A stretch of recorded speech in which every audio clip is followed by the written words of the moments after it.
Nos da mucho placer comenzar hoy a hablar sobre la enfermedad de Alzheimer, que tanto le temen, que tanto realmente nos interesa saber cómo prevenir sobre todo. Así que le damos nuevamente la bienvenida aquí en nuestro Instituto INEVA, ¿no? Eh, es importante hablar de Alzheimer, es importante que puedan escuchar especialistas de diferentes disciplinas y además terminar una jornada con una sorpresa, ¿sí? Así que bueno, espero que les guste. Hemos hecho este trabajo con mucho cariño, todo el equipo, y desde ya agradecer a las autoridades de INEVA, ¿sí? A todo el equipo de coordinación, porque un evento no se hace solo, lo hace un equipo, a todo el personal, staff de neuropsicología, de neurología cognitiva. Nosotros estamos en el primer piso, ¿sí? Así que desde ya agradecimiento a todos. Bueno, vamos a empezar entonces a hablar sobre 21 de septiembre es el Día Internacional de la Enfermedad de Alzheimer, pero en realidad se extendió hacia todo el mes. Vamos a hablar como a mera introducción sobre conmemorar el Día Mundial del Alzheimer, por qué es tan importante. Vamos a hablar un poco de las cifras actuales que no nos deben preocupar sino ocupar.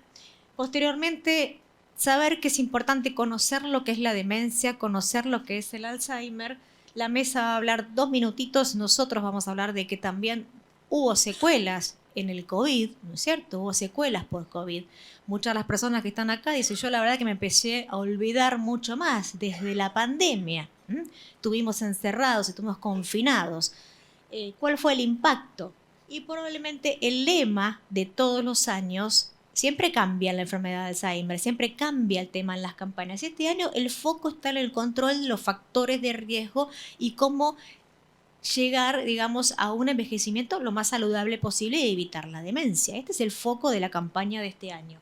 Y bueno, obviamente vamos a terminar, como les dije, tratando de tener unas palabras de toma de conciencia de por qué hacemos lo que hacemos en el mes mundial del Alzheimer. Como les decía, septiembre se conmemora el mes mundial del Alzheimer ya desde el año 1994, en donde la Organización Mundial de la Salud proclama el 21 de septiembre el Día Mundial del Alzheimer. Pero desde el 2012 la Asociación de Alzheimer Internacional lo extiende hacia todo el mes de septiembre, para que en diferentes lugares, en diferentes partes del mundo, todos hablemos y visibilicemos lo que tiene que ver con las demencias. La finalidad, cuál es el fin de estar acá todos presentes y en cada una de las instituciones en diferentes ciudades del mundo. El fin es lograr el apoyo de la sociedad y el apoyo de los gobiernos para esta enfermedad. Esto es una prioridad en salud pública, la enfermedad de Alzheimer. Los objetivos del Mes Mundial del Alzheimer son básicamente esos 4. En primer lugar, crear conciencia sobre la demencia. La demencia, como les decía, es una prioridad pública y debe estar en agenda de todas las autoridades, ministros de salud de todo el mundo. Segundo, el objetivo del Mes Mundial del Alzheimer es reducir el estigma, ese estereotipo negativo que nuclea hoy por hoy a la demencia. Tercer lugar, apoyar a tomar medidas concretas a nivel nacional, a nivel internacional para curar la enfermedad. Lograr tomar medidas concretas en base a evidencia científica, en base a principios de equidad, ¿sí? De igualdad en todos los seres humanos y de inclusión y de diversidad y de integración social. Y por último, ustedes saben que uno de los objetivos más importantes del Mes Mundial del Alzheimer es lograr la adhesión al Plan Mundial de la Organización Mundial de la Salud. La OMS, la OMS, desde el año 2017 largó un plan mundial y la Argentina es miembro de la OMS. El plan mundial es para reducir la demencia y tiene varios objetivos. Son objetivos en 7 grandes áreas.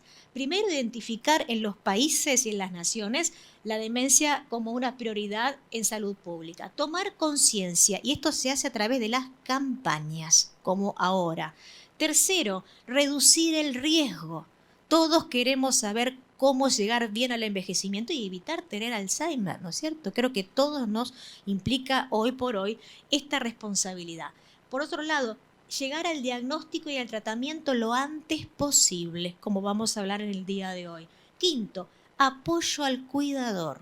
Esto no es un trastorno de una sola persona, sino de la familia entera, ¿sí?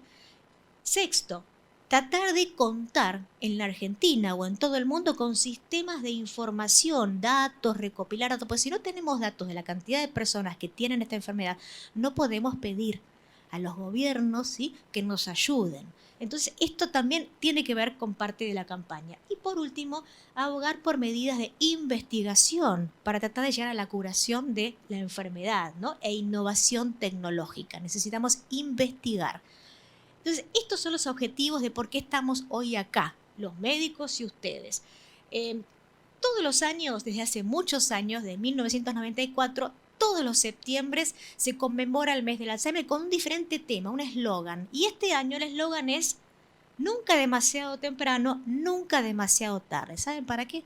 Para hablar de Alzheimer, para hablar de demencia. Y el foco, hoy por hoy, está puesto este año en cómo controlamos los factores de riesgo, identificar los factores que nos llevan a un envejecimiento saludable, identificar aquellos que nos perjudican, ¿sí?, para poder llegar a tener la demencia, como lo vamos a hablar en la mesa, ¿sí? Más de 503.000 personas viven con Alzheimer en la Argentina, se supone, porque hay cifras que puede ser que sean mayores, no tenemos datos. Se supone que hay muchas personas que tienen enfermedad de Alzheimer, entonces tenemos que visibilizar esta problemática. ¿Qué pasa a nivel mundial? A nivel mundial, cada 3 segundos alguien en el mundo desarrolla una demencia, cada 3 segundos. El número es altísimo, ¿sí? Por otro lado, a medida que envejecemos, como se ve en esa diapositiva, por ahí lo voy a, ¿sí?, a medida que envejecemos aumenta la cantidad de personas, ¿sí?, obviamente en el mundo está aumentando la cantidad de personas arriba de 60 años. Tenemos más años cada vez, envejecemos más y tenemos más riesgo de tener enfermedades como el Alzheimer, porque el principal factor de riesgo es la edad, ¿no es cierto? Entonces, si cada 3 segundos tenemos una persona que desarrolla enfermedad como el Alzheimer, ¿sí?, esto, a medida que pasan los años y hacia el 2050, va a ser una gran preocupación en todo el mundo y sobre todo en Latinoamérica y en nuestro país, en donde hay una gran desigualdad a la hora del tratamiento y a la hora de abordar a todos los pacientes, ¿sí? Esto es algo que también nos preocupa. Conocer la demencia y conocer el Alzheimer. Esto también se va a desarrollar en la mesa. Existen 10 señales que a mí me dicen que probablemente esto se trate de una demencia y en un envejecimiento normal. Envejecer no es sinónimo de deterioro, envejecer no es sinónimo de caerse, envejecer no es sinónimo de desorientarse. Si pasa eso, esto no es normal. Acá hay algo. Este es el principal indicio de que tengo que ir al médico y empezar a abordarlo con un estudio, con una tomografía, como lo vamos a ver después. Hay muchas señales que me dicen que algo está mal. La pérdida de memoria muy frecuente, la dificultad para hablar o para comprender, ¿sí?, problemas de conducta. O sea, hay mucho desorientarse en tiempo y espacio, empezar con un cuadro depresivo de inicio tardío, en donde nada lo justifica porque está tan triste. O sea, hay algunas cosas que me dicen que algo está pasando. Son señales que muchas veces, si el paciente no los distingue, es el cuidador o es la familia que se da cuenta que algo está mal. Y es el momento en donde consultar es lo más importante. ¿Qué pasó con la demencia y el Alzheimer a lo largo de todos estos años? La principal causa de demencia es la enfermedad de Alzheimer. Entre el 70 al 80% de las personas con demencia tienen esta enfermedad, que es una enfermedad neurodegenerativa por el depósito normal de ciertas proteínas, como el amiloide y la proteína tau, que durante muchos años se van depositando en el cerebro y están dando la afectación cognitiva, conductual y funcional de la persona hasta que tal punto que no puede manejarse sola y necesita ser supervisada. Esto se produce durante muchos años, ¿sí? Y esto se estudia a través de diferentes imágenes, como lo vamos a ver en la mesa. 20 años antes de que uno diagnostica Alzheimer clínicamente, ya empezó el cerebro a tener manifestaciones, ¿sí? Entonces, por eso es importante estar acá y hablar de cuanto antes mejor. Cuanto antes mejor. 20 años antes de que clínicamente se diagnostique una demencia, el cerebro empieza a tener cambios, ¿sí? Fíjense, el cerebro sano, esto es una neurona en un cerebro sano, ¿sí? Que en una tomografía, en una resonancia magnética, lo vemos de esta manera. Y del lado de allá, cómo queda el cerebro con un paciente que tiene enfermedad de Alzheimer, un cerebro más pequeño, con una reducción del tamaño, llamado atrofia o involución. ¿Y por qué? Porque esa neurona es atacada por diferentes proteínas, ya sea dentro de la neurona o afuera de la neurona, como la proteína amiloide y la proteína tau, que la van deteriorando y se va muriendo esa neurona. Y entonces macroscópicamente el cerebro reduce el tamaño en áreas muy selectivas de la cognición. Esto le está pasando a un paciente que tiene enfermedad de Alzheimer. ¿Podemos reducir el riesgo? Sí, podemos reducir el riesgo y hoy vamos a hablar de esto, ¿sí? Hay el foco hoy por hoy en reducción del riesgo, se habla de un foco a nivel físico, reducir algunas cosas físicas, reducir el riesgo a través de un abordaje mental, ya sea cognitivo o conductual, reducir el riesgo a través del medio ambiente, la contaminación ambiental de todo el mundo entero, eso también nos afecta a este tipo de trastornos, reducir el riesgo en algunas cosas no modificables. Y esto es uno de los grandes avances. Yo no puedo modificar la edad, ¿sí? No la puedo modificar. Tampoco puedo modificar la genética, ¿sí? No la puedo modificar.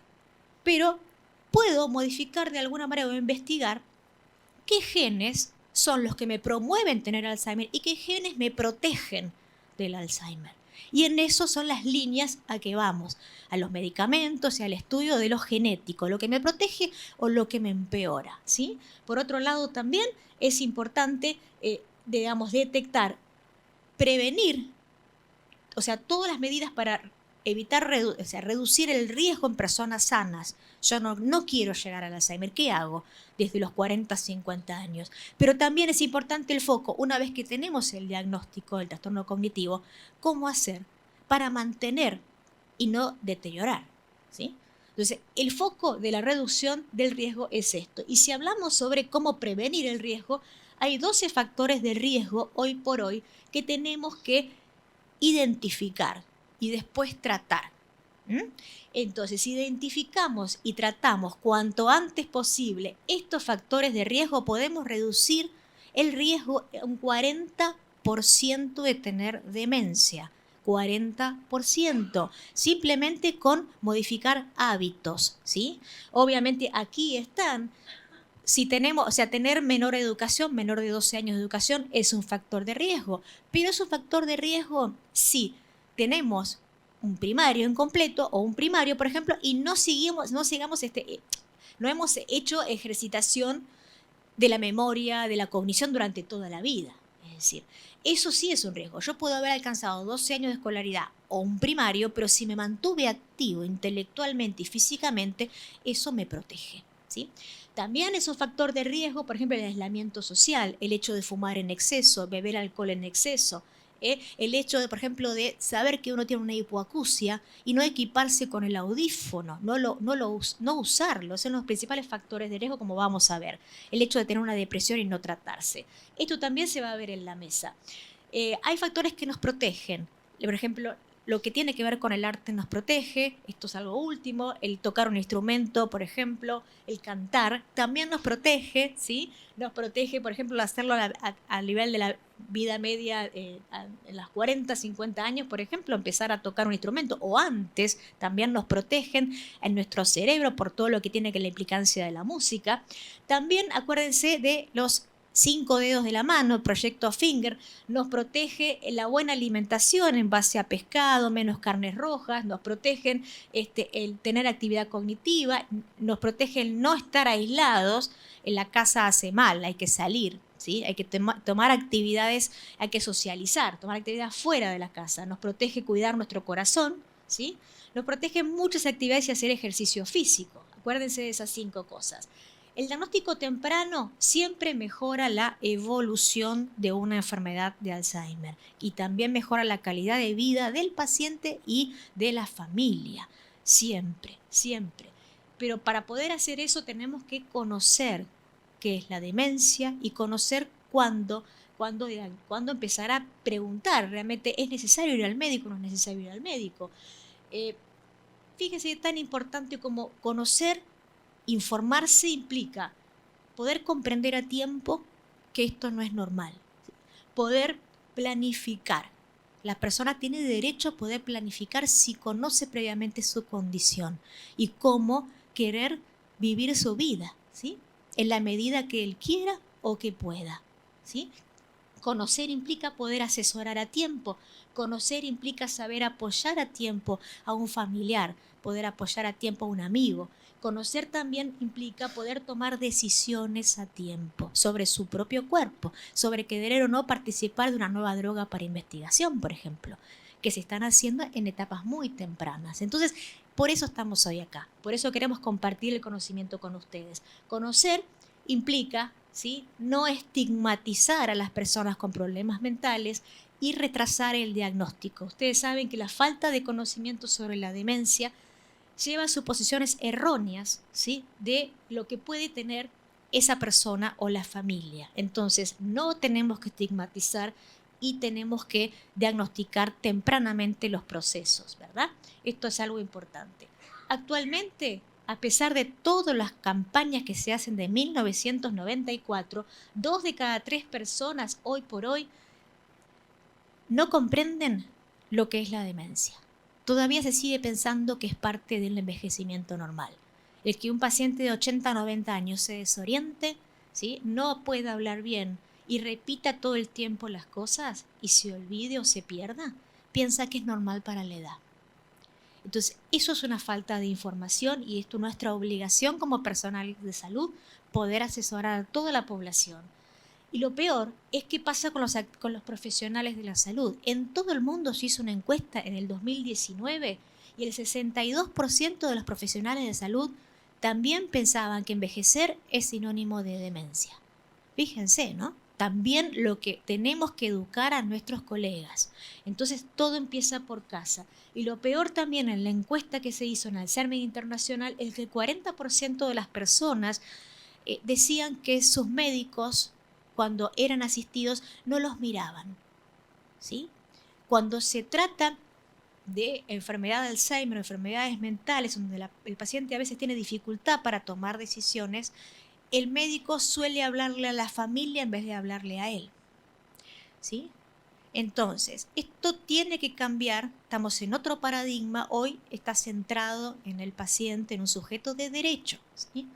¿Se entiende? Entonces, esto también tiene que cambiar y esto tiene que ver con el abordaje temprano. La pandemia por COVID realmente hizo estragos en nuestra comunidad con demencia y esto es algo para que sepan, 1/4 de los pacientes o un poco más con demencia murió por COVID, ¿sí? Pero por otro lado, el confinamiento y el aislamiento social detonó deterioros cognitivos, un impulso muy grande a los problemas cognitivos que estaban existentes y los incendió, como decían nuestros pacientes y los familiares. ¿Qué pasó? Un debut de problemas cognitivos, pero también un debut de depresión, de ansiedad, trastornos obsesivos. Y eso fue por el confinamiento que hubo, muy prolongado en la Argentina. Y por eso también hoy por hoy tenemos muchas consultas, que todo puede haber comenzado, ¿sí?, por el COVID o por la pandemia. Muchos de los que están viendo nuestros pacientes nos han consultado por eso. Por supuesto, la necesidad de actuar es ahora. ¿Y cómo actuamos? Ustedes saben que el Alzheimer Internacional ilumina los monumentos de violeta como una forma de visibilizar el mes mundial del Alzheimer, septiembre. Y nosotros no nos quedamos atrás. En Buenos Aires, ya de hace unos años, ¿sí?, empezamos a iluminar con la Asociación de Alzheimer Internacional y con la Asociación de Alzheimer de aquí, empezamos a iluminar los monumentos de violeta. El día de ayer se iluminaron también de violeta los monumentos por la Asociación ALMA, Asociación de Lucha contra el Mal de Alzheimer. Y es por esto, es para visibilizar y que los gobiernos visibilicen esta enfermedad, ¿sí? Por último, entonces, para dar comienzo así al panel de la mesa, nosotros estamos en presencia de la demencia, que es una prioridad en salud pública, porque la vejez es una prioridad para la salud pública y en especial en la pospandemia. Es la nueva epidemia del siglo XXI, el Alzheimer, y es así como se denomina, ¿sí? Porque vamos a vivir más y el riesgo que podamos tener Alzheimer muchas personas. Afecta no solo a una persona, sino a la familia entera. Algo que vamos a tratar acá y con mucho énfasis. El diagnóstico temprano siempre, siempre mejora la evolución, mejora el pronóstico, mejora la calidad de vida del paciente y también de su familia. Recuerden que informarse, que conocer implica tomar medidas a tiempo, siempre, en cualquier patología aguda, por supuesto, y en patologías lentas como esta, mucho también. Conocer implica identificar factores de riesgo que yo tengo que tratar para evitar la demencia. Y si la tengo, para mantenerme lo mejor posible en el mayor tiempo posible en este estadio y no deteriorar.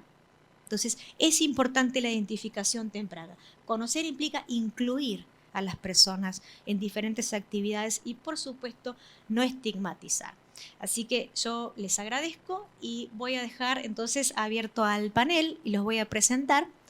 Adelante, voy a presentar al equipo de Cognitivo. Yo soy Julián Fernández Bocasi, soy médico neurólogo y me dedico básicamente a todo lo que es la neurología cognitiva. La idea de mi charla es dar un pantallazo, tocar algunos puntos que ya tocó Cecilia y hablarles principalmente un poco de qué es la enfermedad de Alzheimer, cómo sospecharla, esas 10 tips o esos 10 mensajes que uno tiene que tener en cuenta para prestarle atención y eventualmente hacer una consulta. Y por último, cómo podemos manejarla, qué tenemos actualmente o qué se hace para principalmente controlar los factores de riesgo, mejorar la calidad de vida del paciente y obviamente de la familia y los cuidadores. La enfermedad de Alzheimer.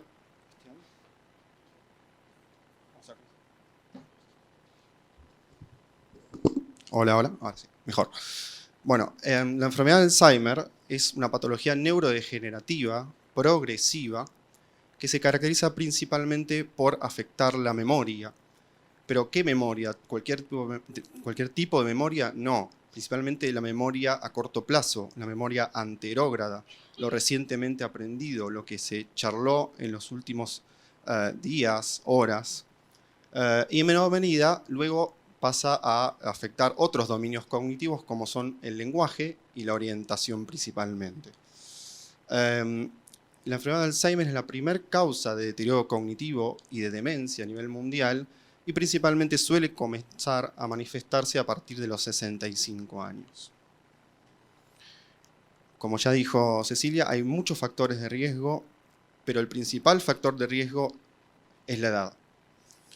Se sabe y se ve que a partir de los 65 años, entre un 10 y un 15% de personas van a padecer enfermedad de Alzheimer y después de los 85 años, ese número sube entre 40 y 45%. Después tenemos factores genéticos. Uno de ellos es la lipoproteína ApoE4.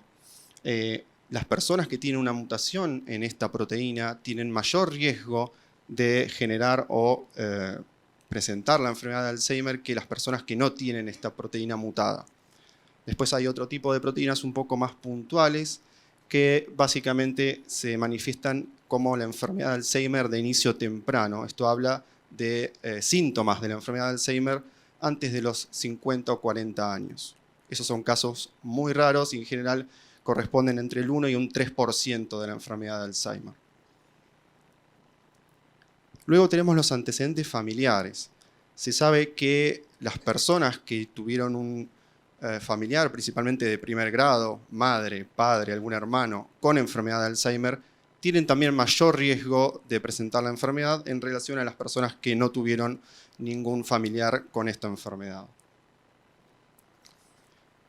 Y luego, y no menos importante, tenemos estos 12 factores de riesgo y cada vez se descubren más asociaciones con esta enfermedad que hay que tener en cuenta y tratar de prevenirlos o manejarlos justamente para evitar el desarrollo o para mantener una estabilidad una vez que la enfermedad ya se produjo. Por un lado tenemos los factores de riesgo cerebrovasculares clásicos, el tabaquismo, la obesidad, la hipertensión arterial, y principalmente la diabetes tipo 2, que es la diabetes que se suele manifestar en los adultos. Y luego tenemos lo que son factores socioculturales, la inactividad física, el sedentarismo. Se ha visto en personas que realizaron actividad física durante toda su vida tienen menor riesgo de desarrollar la enfermedad en comparación a personas que tuvieron menor actividad física durante toda su vida. El consumo excesivo de alcohol, principalmente durante la mediana edad, 30, 40, 50 años, también tiene un mayor riesgo de desarrollar la enfermedad. La contaminación ambiental, principalmente la polución de las grandes ciudades, también se ha visto una asociación entre personas que están expuestas a polución ambiental y mayor desarrollo de la enfermedad.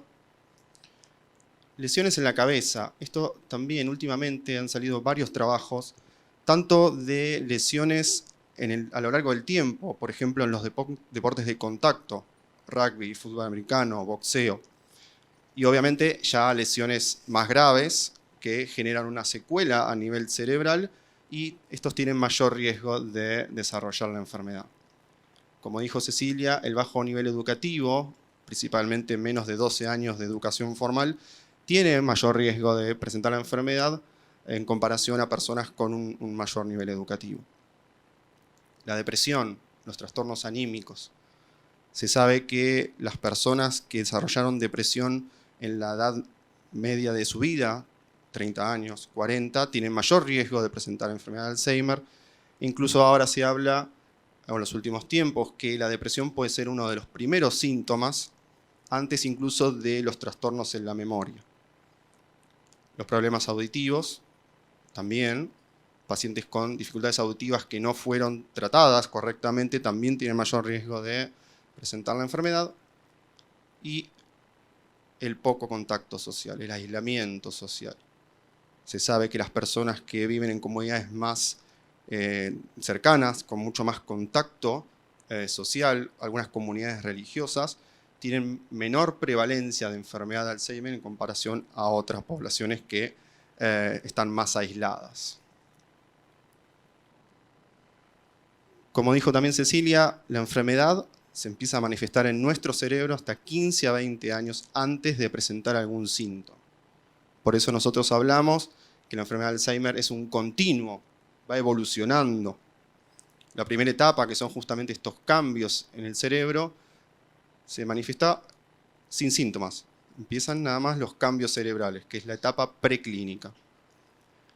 Una vez que ya se empiezan a ver los primeros síntomas de la enfermedad de Alzheimer, que son síntomas leves, principalmente en la memoria, pero que no afectan las actividades de la vida diaria, ahí ya tenemos lo que se conoce como deterioro cognitivo leve. Estas dos etapas son las más importantes para realizar la prevención. Una vez que ya los síntomas interfieren en algunas actividades de la vida diaria, pasa a llamarse o a denominarse trastorno cognitivo mayor o demencia. Son sinónimos. Esto quiere decir que el deterioro cognitivo ya afecta algunas de las actividades de la vida diaria. Puede ser que la persona se olvide las cosas, no pueda pagar las cuentas o manejar el dinero, pero sigue siendo autoválido en el resto de sus actividades diarias. Ya en un estadio un poco más avanzado, el paciente y los síntomas interfieren más en casi todas sus actividades de la vida diaria. Esto ya es un estadio o etapa moderada. Y por último llegamos al estadio de demencia severa, que es cuando el paciente ya pierde toda la autonomía y es dependiente para todas sus actividades de la vida diaria. Ahora les voy a comentar estos 10 tips o estas 10 situaciones que uno tiene que prestar atención o tener en cuenta en relación a la enfermedad de Alzheimer. El primero y el más clásico son los cambios de la memoria que dificultan la vida cotidiana. Olvidar información recientemente aprendida, algunas fechas, eventos. La reiteración, la repetitividad, preguntar varias veces lo mismo, contar las mismas cosas.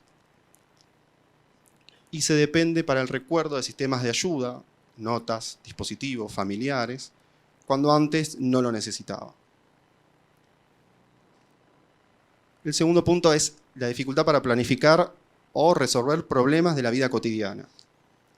Hay cambios en la habilidad de desarrollar o seguir un plan, dificultad en trabajar con números, se observa esto, la dificultad de manejar las cuentas, seguir una receta que previamente la conocía. El tercer punto es la dificultad para desempeñar las tareas habituales del hogar, en el trabajo o en el tiempo libre. Esto habla de dificultad en tareas cotidianas que antes no las presentaba, o dificultad en llegar a un lugar conocido, realizar una tarea en el trabajo. Tenemos lo que es la desorientación en tiempo y lugar, dificultad para recordar fechas, estaciones, el paso del tiempo. El paciente no se da cuenta si lo que le están contando pasó hace una hora, hace 10 días, hace un año. Y también dificultad en saber en dónde están y cómo llegaron a ese lugar. También lo que se puede observar muchas veces es dificultad para comprender imágenes visuales o estar relacionado con el ambiente o con objetos que hay en el ambiente. Esto habla de dificultad en leer o entender ciertas imágenes visuales, dificultad en juzgar las distancias. Esto se puede observar en la vida cotidiana en la dificultad en el manejo de un auto cuando previamente no tenían ningún problema. Esto también suele ser bastante clásico, es la dificultad en el uso de las palabras, ya sea en lo verbal o en lo escrito. Esto habla de la dificultad en seguir o participar de una conversación. El paciente está más callado, tiene miedo a no poder expresar la palabra que está buscando y por eso se retrae. Hay cambios o puede haber cambios en la forma de hablar, principalmente seguir el hilo de la conversación. Y algo clásico es esto, justamente la dificultad para encontrar las palabras o llamar al objeto por el nombre correcto. Por ejemplo, en vez de decir lápiz, lapicera, dice o un palito o eso que se usa para escribir.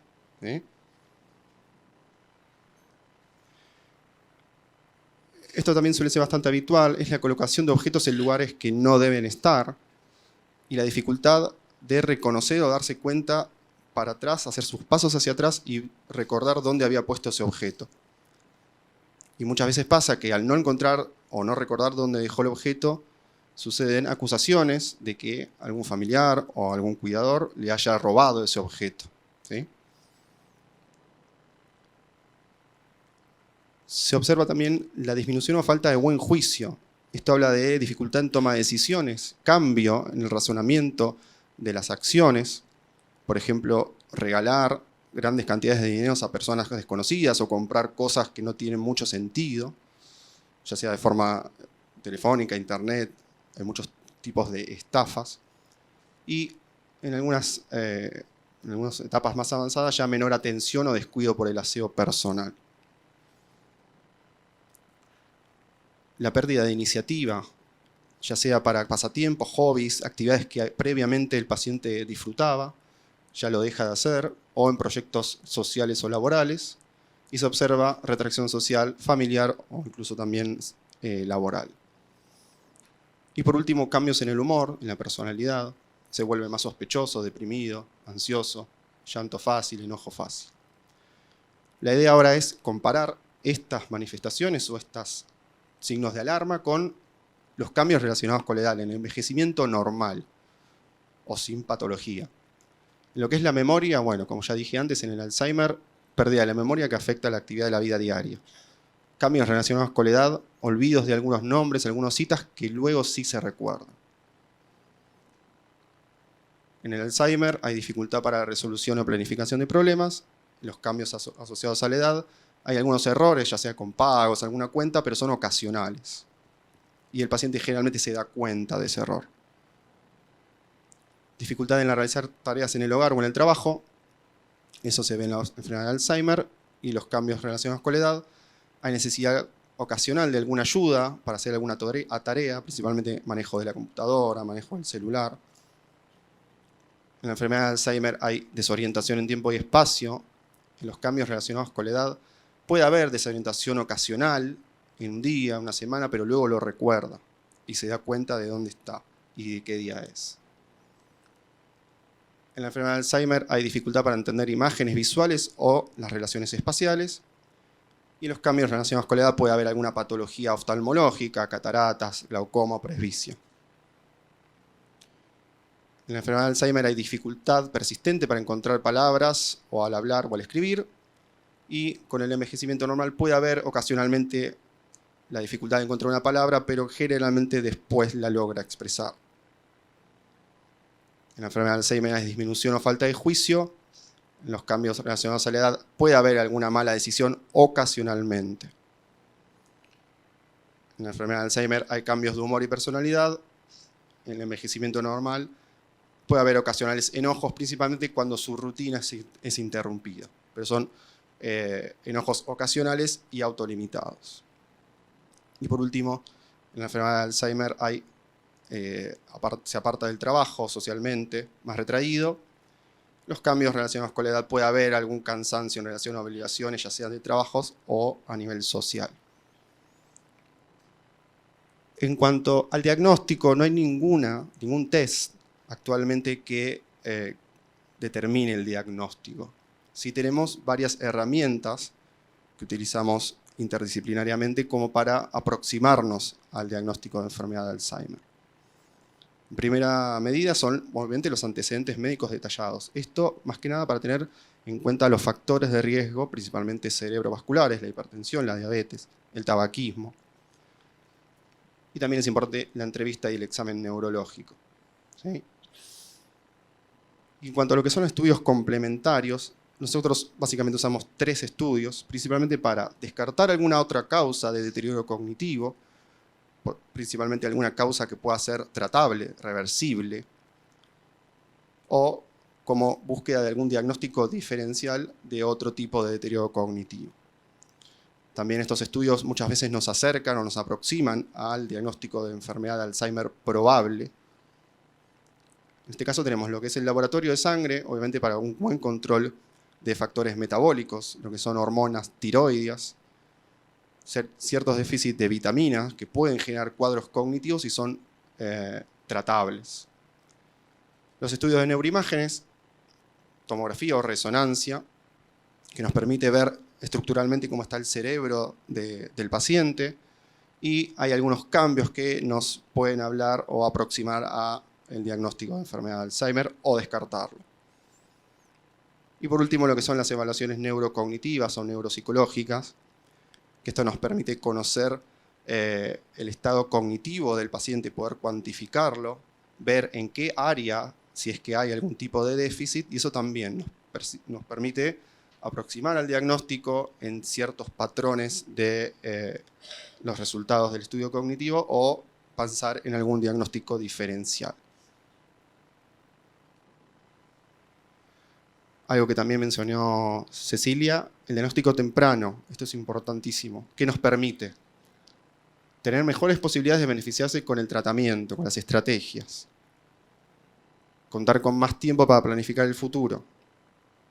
Tener tiempo para desarrollar una estrategia y una relación tanto con el médico, con los acompañantes y con el resto del equipo interdisciplinario.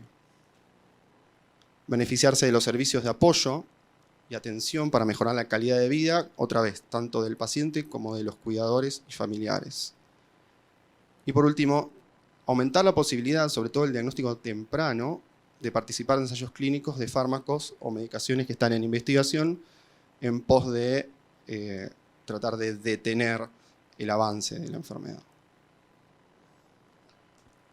En cuanto a los tratamientos actuales, los objetivos que tienen actualmente son básicamente prevenir los factores de riesgo, prevenir o bajar el riesgo de desarrollar la enfermedad, y si ya la enfermedad está desarrollada, ya hay síntomas, tratar de enlentecer la progresión, manteniendo la autonomía y la independencia el mayor tiempo que se pueda. Las primeras estrategias que tenemos son la dieta. Se ha visto que personas en mediana edad que consumen grandes cantidades de frutas, verduras, frutos secos, granos, aceite de oliva, pescado, tratar de evitar lo que son alimentos procesados, fiambres embutidos, galletitas, dulces, tienen menos riesgo de desarrollar la enfermedad en comparación a las personas que consumen mayor cantidad de estos últimos alimentos, o que consumen pocos alimentos, verduras, frutas, frutos secos, granos. Por otro lado, tenemos la actividad física. acá tenemos dos variables. La actividad física de la vida diaria, rutinaria. Cuando uno va a hacer una compra, ir caminando, bajar las escaleras, subir las escaleras, arreglar el jardín, las plantas, ¿sí? Movimientos de la vida diaria. Y por otro ya tenemos lo que es la actividad física un poco más regulada, dirigida, principalmente lo que es la actividad física aeróbica. Y es importante, por un lado, hacer actividad física, pero también hacer actividad física, si se puede, de forma grupal. Esto también tratando lo que es el aislamiento, tener un grupo, tener gente para compartir lo que uno hace. Como dije antes, control de los factores de riesgo cerebrovasculares, dejar de fumar si se fuma actualmente o no haber fumado, controlar el azúcar o la diabetes y un buen control de la presión arterial. Y después ya tenemos estrategias un poco más relacionadas al equipo de salud multidisciplinario, que son la estimulación cognitiva, los talleres de memoria, lo que es terapia ocupacional, yo les nombro algunas, pero hay muchas más, lo que es terapia ocupacional y lo que son grupos de musicoterapia. Y luego tenemos los tratamientos farmacológicos, la medicación. En cuanto a esto, tenemos dos grupos de medicaciones que se usan y que están autorizadas actualmente, que uno de ellos son los inhibidores de acetilcolinesterasa, que lo que hacen es aumentar la cantidad de neurotransmisores a nivel cerebral que se cree que están deficitarios en la enfermedad de Alzheimer. Al tener más neurotransmisores, las neuronas se pueden comunicar mejor y generaría una disminución de lo que son los síntomas. Y por otro lado, lo que son los bloqueantes del receptor NMDA, que es la memantina, que lo que hace esto es bloquear un receptor y disminuir la neurotoxicidad que genera un metabolito a nivel cerebral, que es el glutamato. También es muy importante hacer tratamientos sintomáticos. ¿Qué quiere decir esto? Si el paciente está con dificultad para dormir, trastorno del sueño, tratarlo. Si está con episodios de agitación psicomotriz, inquietud motora, también tratarlo. Y lo mismo con los síntomas anímicos, la depresión, la apatía. Probablemente muchos hayan visto en las noticias en los últimos años, año y medio, cualquiera de estos títulos. La realidad es que sí. En Estados Unidos aprobaron 2 drogas que se evidenciaron en los estudios clínicos un enlentecimiento y una detención o regresión de la enfermedad. Sin embargo, estamos en etapas tempranas. Actualmente hay aproximadamente 141 medicamentos que se están probando para retrasar la enfermedad e incluso detenerla. Y por último, les recomiendo esta miniserie, que se llama Vivir hasta los 100 años, el secreto de las zonas azules. Esto habla de este hombre, este investigador, que fue a distintos lugares del mundo y evalúa comunidades o personas que tienen una estimación de su vida mucho más alta. Y vieron qué hacían, cómo se comportaban. Y básicamente se pudo resumirlo en 4 cosas. La dieta, la actividad física, ser un ser sociable, estar en un grupo, pertenecer a un grupo, y encontrar un proyecto, un camino de vida, mantenerse activo. ¿Sí? Bueno, creo que acá terminamos. Gracias. Buenas tardes, ¿cómo están? Mi nombre es Gisela Ullet, yo soy médica psiquiatra, formo parte del Hospital de Día Neurocognitivo de INEVA y hoy voy a hablar de síntomas psicológicos y conductuales de la enfermedad de Alzheimer. Cuando nosotros pensamos en Alzheimer, ¿qué es lo primero que nos viene a la mente? Alteraciones en la memoria. Pero dentro de la enfermedad de Alzheimer también tenemos otros síntomas que tienen que ver con la depresión, la apatía, los trastornos de ansiedad, los trastornos del sueño, la irritabilidad, la agitación y los delirios y las alucinaciones. Estos síntomas se van a desarrollar a lo largo de la enfermedad. Ahora vamos a ver un poco en qué momento, pero el 90% de las personas que padecen algún tipo de demencia van a presentar algún síntoma psicológico o conductual a lo largo de la evolución de la enfermedad.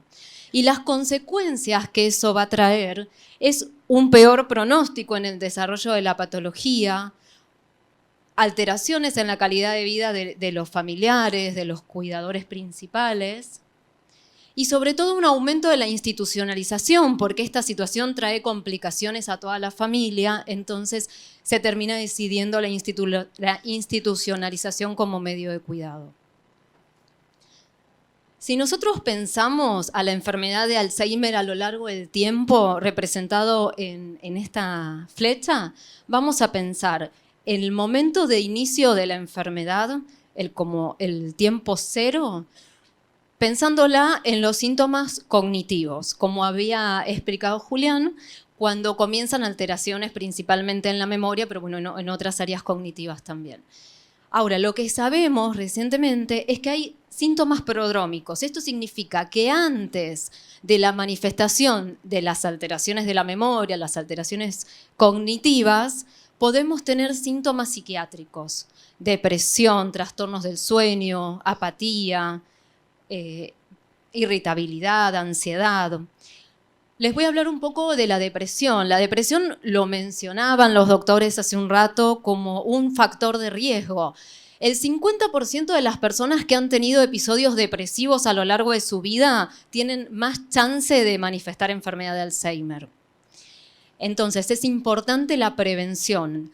La depresión la pensamos entonces como un factor de riesgo y como un factor prodrómico, es decir, que antes de la manifestación de estos síntomas cognitivos puede comenzar con un episodio depresivo, que en general se manifiesta después de los 60 años. Es una depresión de inicio tardío, sin otros antecedentes anteriores. Los tratamientos tienen que ser, en cuanto a la medicación, se trata con antidepresivos. Ese sería el tratamiento farmacológico, y también el tratamiento no farmacológico es muy importante, que tiene que ver con aumentar situaciones que nos generen placer. Esas situaciones que nos generen placer, como puede ser la actividad física, el estar en contacto con otras personas, el aprender una actividad nueva, nos genera una neuroprotección.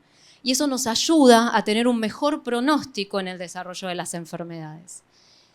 Como les decía antes, esto se generaría antes del inicio de los síntomas conductuales, pero a lo largo de toda la enfermedad también pueden haber síntomas psiquiátricos. Entonces, antes del inicio manifiesto de las alteraciones cognitivas, podemos tener síntomas psiquiátricos, igual que después que se hizo el diagnóstico.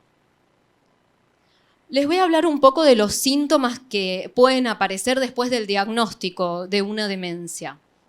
La apatía es una sensación de desinterés total. Las cosas que antes le daban placer a las personas o que tenían ganas de hacer, que le generaban entusiasmo, desaparecen. Entonces no tienen esa motivación y ese entusiasmo para hacer cosas.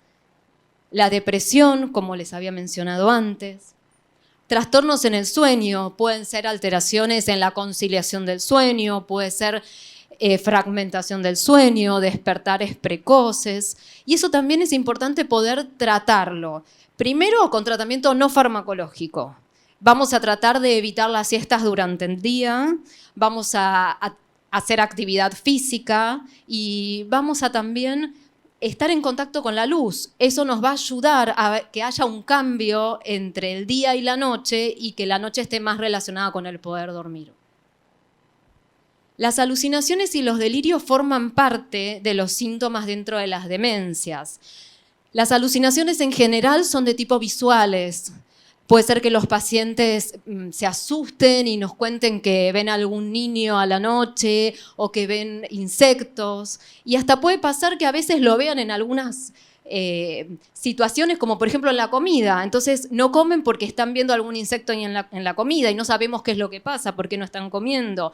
Bueno, hay que investigar y poder indagar bien cuáles pueden ser estas causas.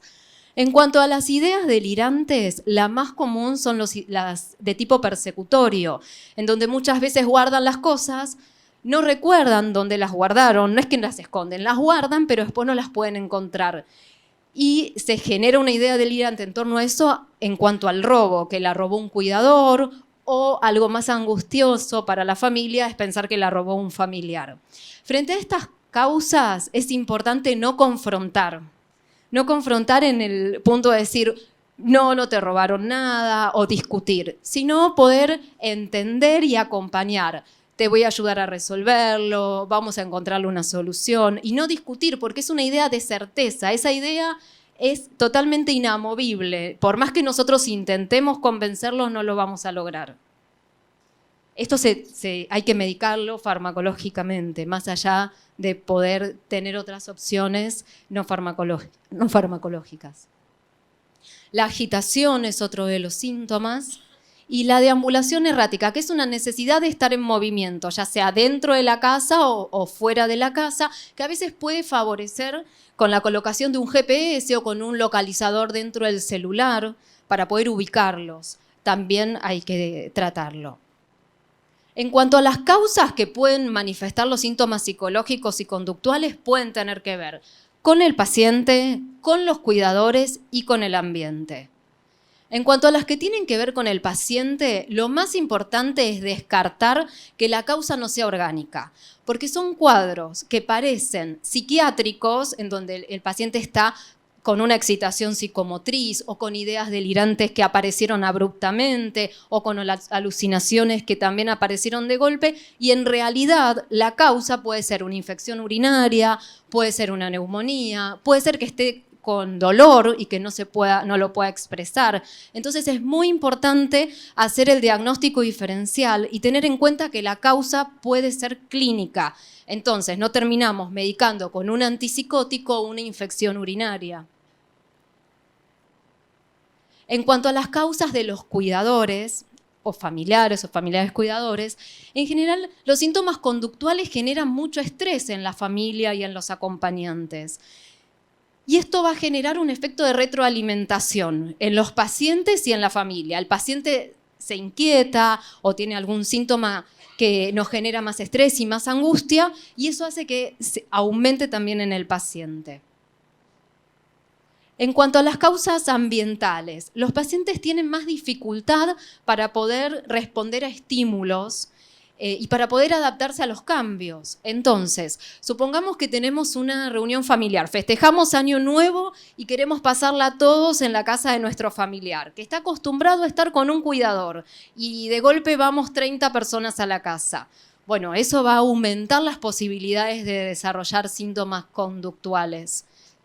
O a la inversa, que el paciente esté acostumbrado a estar en contacto con la familia, se van de vacaciones, se queda con el cuidador, y también puede aumentar los síntomas conductuales. En cuanto al diagnóstico, esto es importante, que en la consulta médica acompañe al paciente el cuidador principal, que es el que está más horas. Nosotros los vemos un rato en el consultorio y nos valemos del aporte que nos puedan hacer y de cómo las cosas que ustedes nos puedan transmitir. Aportar todos los datos y poder comentarlos. De estos síntomas, si empezó con ideas delirantes, ¿cuándo empezó? ¿Empezó hace 2 días? ¿Empezó hace 6 meses y fue aumentando progresivamente? No es lo mismo, y eso hace la diferencia de poder pensar cuál puede ser la causa y nos orienta a poder saber un poco más. ¿En qué contexto se genera? Como le decía antes, ¿le invadimos la casa al paciente o lo dejamos solo porque nos fuimos todos de vacaciones? ¿Se modifica en algún momento del día? ¿Empeora a la tarde? ¿En qué momento se incrementa más? Entonces, poder identificar la causa nos permite poder llegar a un diagnóstico.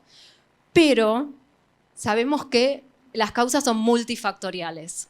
Entonces, nos ayuda a orientar, pero muchas veces se conectan y no es una sola causa, sino que son múltiples.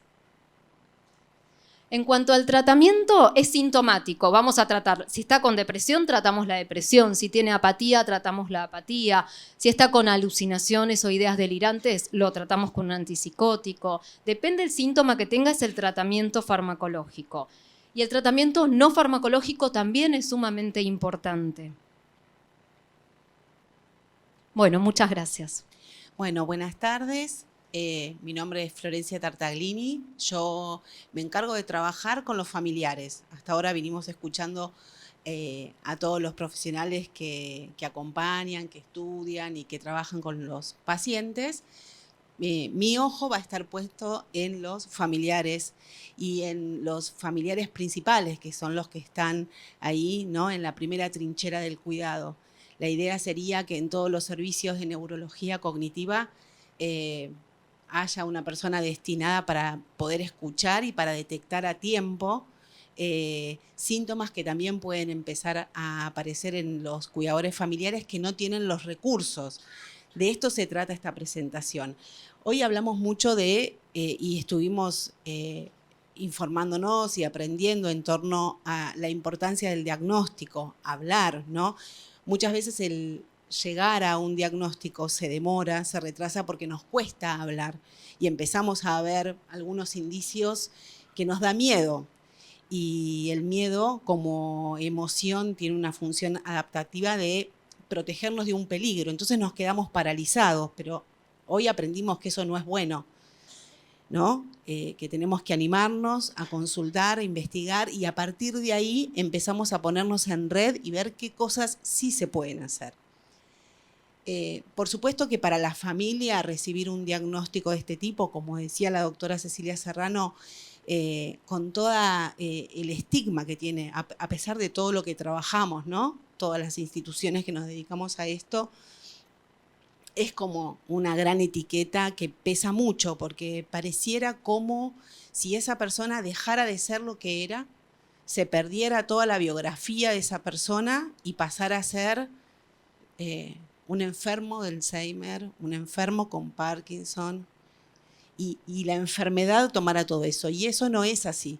Entonces es lógico que nosotros como familiares en una circunstancia así nos sintamos desorientados, preocupados, inseguros.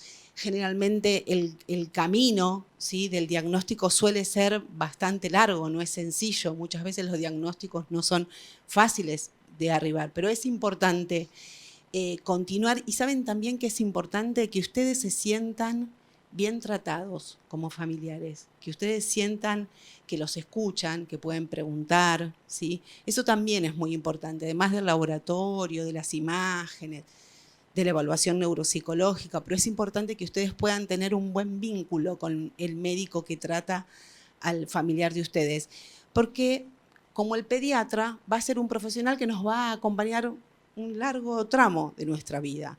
Como decía la doctora Cecilia Serrano, la expectativa de vida es muy alta y hasta el momento todos los que nos dedicamos también a investigación no se ha encontrado algo que pueda modificar y que pueda mejorar la calidad de vida. Vivimos mucho. Ahora, en nuestras manos está, por ahora, controlar estos factores de riesgo y ver cómo vamos a vivir. Entonces, cuando recibimos un diagnóstico, yo lo que les sugiero es que ustedes lo tomen como una hoja de ruta, ¿no? Como un mapa. Bueno, ¿para dónde vamos a ir? ¿Por dónde? ¿Por qué ruta nos conviene ir más? Hay cosas que quizás tenemos que empezar a cambiar. Algunas con un poco de compensación podemos seguir haciéndolas bastante parecidos, pero un diagnóstico es eso, nos va a permitir ponernos objetivos reales a lo que nosotros y nuestra familiar puede hacer, ¿sí? Buscar qué estrategias nos van a permitir lograr esos objetivos, qué recursos necesitamos, ¿sí? ¿Quiénes son los involucrados en estos, los plazos? Ustedes piensen que claramente con la farmacología esto se ve, que todos los tratamientos tienen un tiempo hasta que empiezan a hacer efecto, como decía la doctora Gisela Bouchet recién, sobre todo lo que tiene que ver con el tratamiento de los síntomas conductuales no es algo mágico, hay que tener paciencia, ¿no? Ojo, pericia. Entonces, el diagnóstico es una hoja de ruta que nos va a permitir adaptar nuestra vida cotidiana, digamos, y lo que nosotros intentamos es que la persona y el familiar que lo asiste siga haciendo las actividades que disfrutaban de la manera, digo, más parecida que se pueda, ¿sí? A veces hay actividades que se tienen que modificar, como suele suceder y que es un tema difícil, el tema del manejo de la bicicleta, del manejo del auto. Digo, hay algunas cuestiones que en determinadas circunstancias tienen que dejar de realizarse por una cuestión de prevención, pero nuestra idea es que veamos y trabajemos en equipo de qué manera se puede adaptar para que ambos puedan seguir teniendo una vida lo más parecida a lo que era previo al diagnóstico. También tener un diagnóstico nos informa. Muchas veces, yo trabajo con familiares desde el año 2004, en muchas entrevistas que hice a lo largo de todos estos años, me decían, no, pero esto me lo hace a mí, está con bronca, conmigo. No era así, no era un síntoma conductual. Entonces después una evaluación nos viene a explicar estos cambios. Porque imagínense si nosotros no sabemos entender o comprender esos cambios, le sumamos una carga a esa lectura que complica mucho más el tratamiento. Entonces, saber nos permite entender y, como decía la doctora también, saber qué hacer, no confrontar, no ir por el lado, no, esto es así porque yo lo digo, porque está malo, porque vos no te acordaste, ¿no? No, entender y ver por qué lado nos conviene ir para lograr lo mejor para ambos. También tener un diagnóstico nos posibilita identificar esos déficits cognitivos como parte de la enfermedad, ¿no? Seguir comprendiendo cuáles son los alcances. Esto es algo muy importante. En los estadios iniciales, muchos pacientes se dan cuenta de que tienen déficit de memoria, ¿sí? Entonces, es importante no negar que esto sucede, ¿sí? Es importante ser muy medidos con la información que uno da, pero si uno le dice, mirá, sí, estás teniendo una dificultad con tu memoria, por eso es muy importante que participes de los talleres de estimulación cognitiva, que vayamos a caminar, que tomemos la medicación a tiempo, que comamos saludable. Entonces, de esta manera nosotros logramos una mayor adherencia del paciente al tratamiento. Es importante que ellos sepan. También tener un diagnóstico nos permite revisar como familia, y esto lo decía la doctora y vamos a volver, porque este tipo de enfermedades no afectan solo al paciente, sino a toda la familia. Revisar la situación de salud de todos, porque hay circunstancias en las cuales quizás el que sería él o la cuidadora natural no está en condiciones de ocupar ese lugar. Y también hay que poder considerarlo, porque digamos, el hecho de ser la esposa o el esposo no es que determina que esa persona, digo, hay que poder evaluar junto al equipo de salud si esa persona lo puede hacer, si necesita de algún acompañamiento, si hay familia. Si no hay familia, ¿cómo buscamos recursos afuera? ¿Sí? Y también poder no solo pensar en la salud, sino resolver cuestiones familiares en torno a los temas financieros, ¿sí? Y a los temas legales. En los inicios uno puede tomar muchas decisiones y uno como paciente también puede querer decidir, ¿no? Sobre cuestiones financieras y legales de la familia. Entonces es muy importante poder tener un diagnóstico temprano. Y por supuesto que tener un diagnóstico abre el acceso a información psicoeducativa, a tener apoyos, recursos, servicios.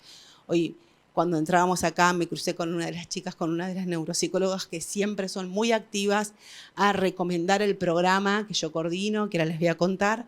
Digo, y eso es fundamental, que ustedes sepan que hay muchas instituciones que brindan apoyos y recursos para los familiares.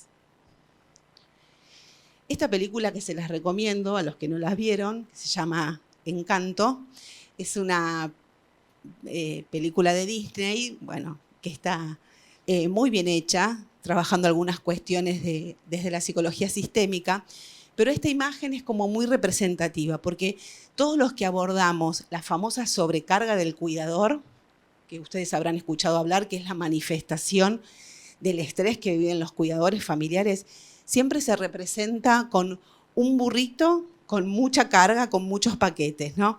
Y Luisa en la película ocupa medio un lugar que es como la que resuelve todo, se encarga de todo, a ella no le pasa nada, hasta que una vez alguien le pregunta, ¿cómo te sentís? Y ahí le empieza a titilar un ojo y ahí se empieza a aflojar, ¿no? Como que el cuidador familiar siempre tiene que estar ahí sosteniendo impecable. Y ese lugar de hacer todo, de ocuparse de todo, lleva a una gran sobrecarga. Y esto aumenta el riesgo de que el cuidador familiar enferme. Cuando nosotros, junto a la doctora Felber, empezamos a pensar en el 2013 el diseño del programa de cuidadores, es porque las investigaciones que nosotros desarrollamos en CONICET nos empezaban a demostrar números que también hablaban de cómo la sobrecarga aumenta los problemas físicos y mentales en los cuidadores familiares y cómo también aumentan los síntomas cognitivos. Entonces, si nosotros tenemos toda esta información y como veníamos escuchando hoy, y la idea es que ustedes se lleven esto de prevenir, teniendo toda esta información, bueno, ¿qué hacemos nosotros, ¿no?, para prevenir estos síntomas en nosotros? Este es el programa que coordinamos y que se compone de una entrevista individual con cada familia. Es un programa gratuito, abierto a la comunidad. Vienen pacientes de INEVA y de la comunidad.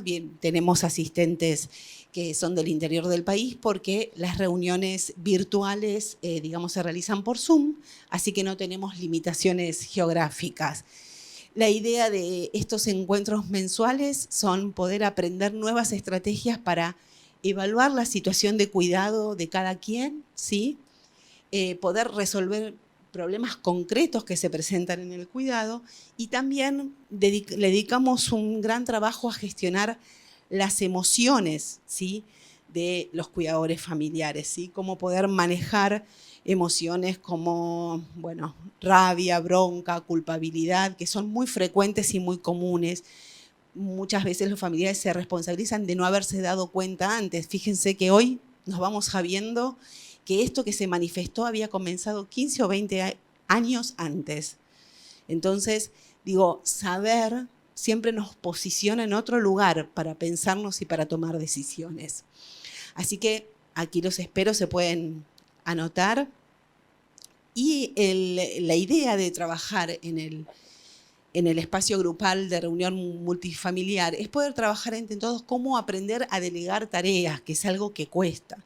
Muchas veces los hijos, las familias que tienen hijos están en el exterior o están acá pero tienen mucho trabajo y los cónyuges, digo, no quieren sobrecargar a los hijos, pero es muy importante poder delegar tareas, ¿sí? Porque quizás un hijo desde el trabajo puede gestionar una receta, una autorización, y para uno que se encarga de todo, todo es mucho. En cambio, un poquito para cada uno, vamos aflojando, le vamos bajando a Luisa los burritos que ella cargaba, ¿no? Hay situaciones en las cuales cuando la red no es muy grande, bueno, ese apoyo se logra sumando asistentes gerontológicas. Muchos lugares, instituciones, hoy están brindando formación para los cuidadores, o sea que no son solamente personas que cuidan, sino que saben muchas cosas y se preparan para brindar un cuidado de calidad. Es muy importante que los familiares puedan planificar actividades recreativas, ya sea física, de relajación, placenteras, porque como lo planteaba acá Gisela con respecto a la ansiedad y a la depresión, yo digo que hay como un wifi súper potente entre las emociones del cuidador y del paciente. Muchas veces nosotros como cuidadores somos espejos. Entonces, aunque nosotros no digamos nada, nuestro rostro le manda un montón de información a nuestro paciente. Si nosotros estamos bien, ellos van a estar bien.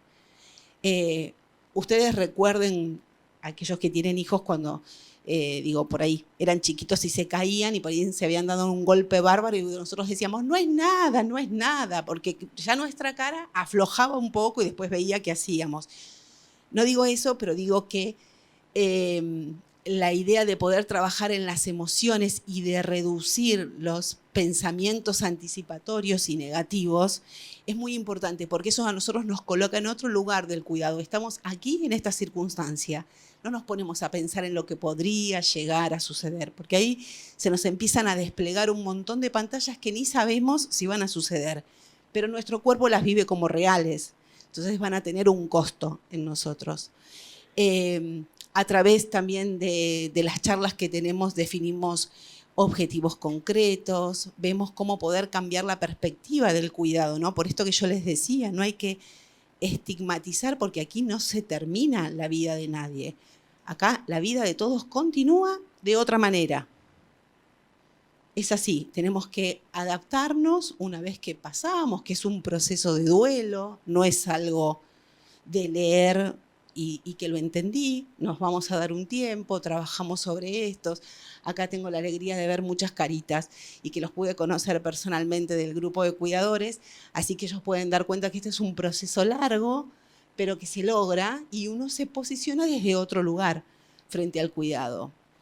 Y por supuesto aumentar también la participación social, poder nosotros conectarnos con otras cosas vitales de nuestra vida. Es como ir a tomar energía, ¿no? Recargamos y volvemos a nuestra tarea de cuidado, pero con más energía. Y para finalizar, me parece que es muy importante que recordemos que un diagnóstico no define una persona y tomando esta frase de Michael Fox, que por supuesto, además de la enfermedad que él tiene, todos vamos a recordar Volver al Futuro y todas las películas que él hizo, ¿no? Y una época de nuestra vida que nos marca. Y él dijo, aceptar no significa resignarse, significa comprender que las cosas son como son y que siempre existe una manera de afrontarlas. Esa es la idea del programa, así que los esperamos. Bueno, muchísimas gracias a todo el panel, a Florencia, a Gisela y Julián. Vamos a dejar las preguntas, si es que alguien tiene, para el final de este segundo bloque. Qué interesante, ¿no es cierto? Aquí tienen un verdadero equipo multidisciplinario, porque este tipo de trastornos no podemos nosotros solos, los neurólogos. Nosotros solos, los neurólogos, necesitamos de un equipo, de un psiquiatra, de una terapeuta, necesitamos de la familia, del paciente. Recuerden que aquí en INEVA tenemos y contamos con equipos de profesionales para el diagnóstico y para el tratamiento. El diagnóstico en cuanto a lo médico, en cuanto a la evaluación cognitiva, el tratamiento en base a la estimulación, ¿sí? Neurocognitiva. Recuerden también que aquí en INEVA contamos con un centro de día, ¿sí? Que está a cargo de Gisela, quien estuvo aquí hablando de los trastornos conductuales, ¿sí? Un centro de día ya para trastornos con impacto funcional, para aquellos pacientes que ya tienen el diagnóstico de Alzheimer, el diagnóstico de demencia, ¿sí? Así que, bueno. Buenas tardes a todos. Veo algunas caras nuevas, caras conocidas. La idea de esta segunda parte de la charla, y ya después de esta actividad vamos a abrir el micrófono para sus dudas y preguntas sobre la primera parte del panel. La idea de esta segunda charla es poner un poco nuestro cerebro en funcionamiento, cerebros en marcha, reforzar algunas de las cosas que se estuvieron mencionando a lo largo de la primera parte de la charla de hoy y retomar un poco algunas palabras que mencionaron los profesionales que escuchamos hasta ahora. El doctor Boccasi nos mostró hace un ratito un continuo, ¿no?, de deterioro que va desde la normalidad, atraviesa por un estadio intermedio, que es el deterioro cognitivo leve, para terminar en lo que son las demencias, ¿sí? Cuando hablamos sobre todo de dudas y preguntas acerca de nuestra función cognitiva, y muchas veces la memoria es una de las funciones cognitivas que más nos convocan preguntarnos respecto de ella, ¿no? ¿Qué podemos hacer? Y como mencionaron los doctores anteriormente, la participación social es realmente un punto muy importante. Y como les contaba Cecilia, acá en INEVA tenemos intervenciones y tomamos, digamos, esta idea de la importancia de la participación social, de mantener nuestro cerebro activo, del rol significativo que tiene justamente poner en actividad nuestro cerebro en todos los puntos de este estadio, ¿sí? O de esta pregunta que tenemos sobre las funciones cognitivas. En el programa Bienestar INEVA es un programa que realizamos para la comunidad en general, en donde tenemos talleres, actividades, espacios de psicoeducación, justamente charlas como las que tuvimos hoy para aprender y empoderarnos, ¿sí? Por otro lado, en lo que es la parte de rehabilitación cognitiva hay espacios de trabajo individual y grupal, ya cuando aparece un diagnóstico. Y por último, la doctora Gouget después va a profundizar un poco más quizás en el espacio de preguntas acerca del hospital de día. Es decir, la participación, la actividad, como fueron mencionando hasta ahora los profesionales que escuchamos, es una herramienta clave, ¿sí? Todos estos datos que vimos en la charla de hoy a veces nos apabullan un poco, ¿no? Pensar estas estadísticas nos deja en un lugar de ¿y qué puedo hacer yo? Si estos son los números actuales y los números que se esperan para el futuro. sentimos que, digamos, ante la falta de respuestas concretas por parte de la industria farmacológica, si bien, como dijo el doctor Boccasi, hay muchas promesas y cada vez estamos más cerca de encontrar un fármaco que pueda ser activo quizás en los estadios iniciales, nos queda muchas veces esta sensación amarga de, y bueno, pero este es mi destino entonces, ¿qué puedo hacer yo? Y esto es falso, ¿sí? Hay muchas cosas que podemos cambiar. Los números que vimos anteriormente y que mencionó la doctora Serrano al comienzo de la charla son posibles futuras estadísticas, ¿sí? Está en nuestras manos poder cambiar parte de este riesgo que tenemos de desarrollar demencias. En primer lugar, como ya se mencionó en la charla de hoy, voy a hacer como un punteo y resumen de muchas cosas que ya fuimos escuchando, es que todo lo que cuida el corazón, cuida el cerebro. En los últimos años se hicieron importantes avances a través de la comunicación y la psicoeducación en lo que tiene que ver con la reducción de las enfermedades cardiovasculares. Bien, todos esos avances, todos esos cambios en nuestros hábitos y conductas que ya incorporamos son también buenos para nuestro cerebro. Cuidar, observar, hacer nuestros chequeos anuales en lo que tiene que ver con controlar la hipertensión, las diabetes, estas enfermedades que son silenciosas y que no las notamos a simple vista, salvo que nos hagamos un estudio con nuestro médico clínico, un chequeo general. Todo esto también ayuda a reducir el riesgo de desarrollar demencia, ¿sí? Participar de charlas como la que estamos hoy, ¿sí? Todo lo que ustedes hoy escucharon y aprendieron, la idea es que ustedes sean agentes de salud. Nosotros, nuestro deseo es que todos los que asisten a nuestros programas, a nuestras charlas, repliquen, cuenten, tanto a sus familiares, amigos contemporáneos, como a las generaciones menores, ¿sí? Porque justamente cuanto antes generemos estos cambios de prevención en nuestra vida, más rápido le vamos a ganar estos números tan alarmantes que vimos al comienzo de la charla de hoy, ¿sí? Así que a todos los comprometo hoy y los nombro agentes en salud, replicadores de los conocimientos, y ya poder salir de la charla de hoy. Vamos a tener que hacer diplomitas. Muy bien. Este estudio, que ya lo citaron los doctores anteriormente, a todos los que trabajamos en prevención nos gusta mucho, porque es un estudio que pudo poner en números concretos, revisando todo lo que existía en la literatura científica en los últimos años, identificar el rol que cada uno de estos factores pueden cumplir en reducir estos números tan llamativos y alarmantes. Hay un montón de cosas que ya dijimos en la charla de hoy que podemos empezar a hacer ya, hoy, cuando salimos de esta charla, para poder reducir hasta en un 40% nuestro riesgo de desarrollar demencia, ¿sí? Nunca dejar de aprender. Si bien, como dijeron los doctores, la educación primaria y secundaria es fundamental y nosotros vivimos en un país en donde hasta la educación universitaria está garantizada, después podemos ver las condiciones en las cuales se puede cursar y demás, pero nunca es tarde para seguir aprendiendo cosas, animarse a hacer nuevos desafíos, ¿sí? Desafiar nuestro cerebro todo el tiempo con cosas nuevas. Cuidar lo que tiene que ver con los factores cardiovasculares, la hipertensión, la diabetes, el tema de la audición. Nosotros todos los que usamos anteojos estamos muy acostumbrados a hacer los chequeos visuales.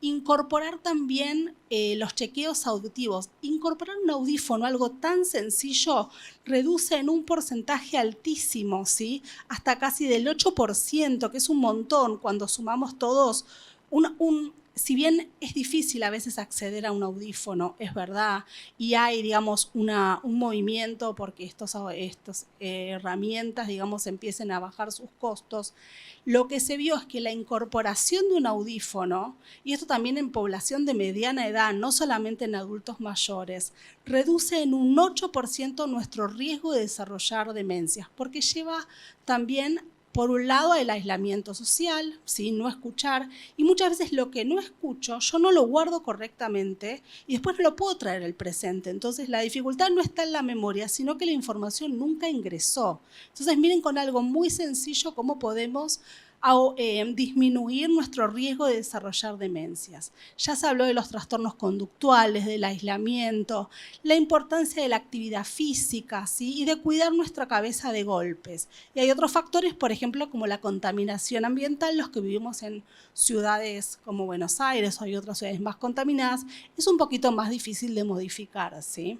Pero entonces, en concreto, ¿qué puedo hacer yo ya a partir de hoy para cuidar mi cerebro y disminuir mi riesgo de desarrollar demencia? Dígamelo ustedes. Bien. La dieta, la actividad física. Desafíos cognitivos, movimiento. Aprender cosas nuevas. La actividad social, eso es clave, ¿sí? Muchas veces a mí bailar, cualquier cosa. Muy bien, excelentes alumnos, felicito a Dios para todos. Se llevan diploma. A mí me gusta mucho este artículo también, porque hay muchas actividades que obviamente son buenas para entrenar nuestro cerebro. Me preguntan, Carolina, vos que sos neuropsicóloga, que estudiás la memoria, hacer crucigramas, hacer sudoku, ¿es bueno para mi memoria? Leer, sí, obvio. Estudiar un instrumento musical, cantar, estas cosas obviamente que son buenas. Ahora, pero si me gusta cantar o tocar un instrumento, ir a un coro, ¿sí? Hacerla social. Si me gustan los juegos de palabras y animarme a ir a un club de lectura o aprender un idioma nuevo. Si me gusta hacer cuentas matemáticas, jugar a juegos de cartas o juegos que me obliguen a hacer cuentas mentales. Si es social, es mejor, ¿sí? Cualquier actividad que sea con otros compartida es mucho mejor, ¿sí? Así que tener esto en cuenta para activar nuestro cerebro. Entonces, ¿qué tiene que tener una actividad para que sea buena para mi cerebro, para activarlo? Una actividad que me guste, porque si me gusta la voy a poder sostener en el tiempo. Que sea novedosa, diferente a lo que hago cotidianamente. Cuanto más diferente, más desafiante, mejor, ¿sí? Y si es social, bueno, excelente, ¿sí? Así que bueno, yo ahora las voy a dejar con las licenciadas García y la licenciada Palermo, que son neuropsicólogas de INEVA, trabajan en el área de rehabilitación y también coordinan los grupos de Desafía tu Cerebro, que es una actividad de bienestar que prepararon, tienen en sus cuadernillos, ven a las chicas tímidas, que prepararon una actividad muy interesante para que hagamos todos juntos ahora acá, ¿sí? Y que nos vayamos ya poniendo en marcha nuestro cerebro. Hola, buenas tardes. Mi nombre es Adriana García y con Cecilia nos encargamos de coordinar los talleres de Desafía tu Cerebro de Fundación Ibeneva, del programa de bienestar.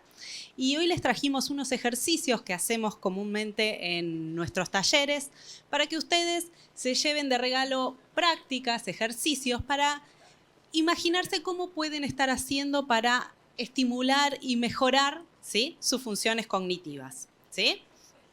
Mientras van a ir repartiendo lapiceras, vayan levantando las manos, así van recibiendo alguna lapicerita. Vamos a comenzar con el primer ejercicio, ¿sí? El primer ejercicio es un ejercicio de memoria. Les vamos a proyectar en la pantalla una pintura del artista plástica Aniko Sabó, ¿sí?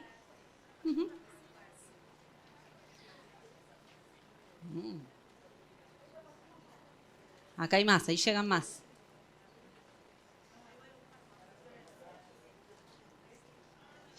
Ahí lo sabes.